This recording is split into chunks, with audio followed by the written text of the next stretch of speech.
ساعت 11 و خب ساعت حدودا 11 و 5 دقیقه است. خب یکی از هنرمندان خیلی خیلی خوب دعوت ما رو پذیرفته.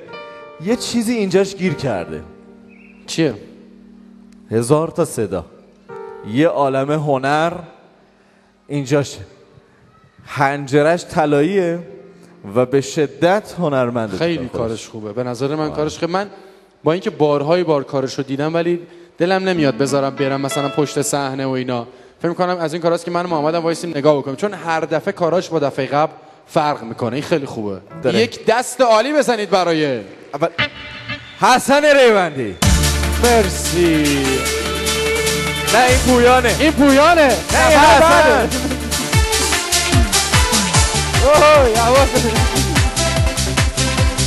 میکنم با صدای استاد شهرام ناظری در دستگاه بسیار پیچیده‌ای هست، دستگاه شور، ماهور، اصفهان، شیراز، یزد و بندر عباس و میرجاوه. یه مقدار دستگاه سنگینه. من این قطعه رو تقدیمتون میکنم. حواست جمع باشه. میگویم و گفتم باران بود پیش من مهر دلاران پرستش مسیز در کیش می برون از این برون از این حلقه هوشیاران.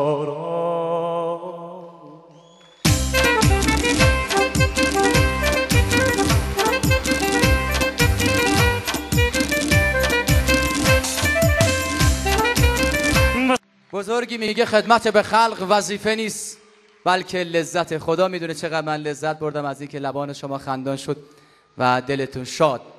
و بزرگی دیگر میگوید هر کدام از ما به اندازه زیباییمان رستگار میشویم. زیبایی تقوا، رفتار، اخلاق و یکی از بهترین جلوه های زیبایی انسان شاد زیستن. شاد زندگی کنید، رستگار میشوید. شب بر شما خوش. خدا نگهدار. ماشاءالله. خسته نباشین. حسن ریوندی عزیز هم علی فرهنگ با همه این شوخی ها و مزاحا و هنرمندی که داره یکی از فرهنگیان کشور ماست و به عنوان یک معلم در سرزمین ما داره خدمت میکنه. برای این معلم عزیز دست عالی بزنید. فقط خدا به داد اون بچه‌های برسه. آره. چی تحویل میدید آقا افتخار دارید. خیلی لطفا. خب نزن ما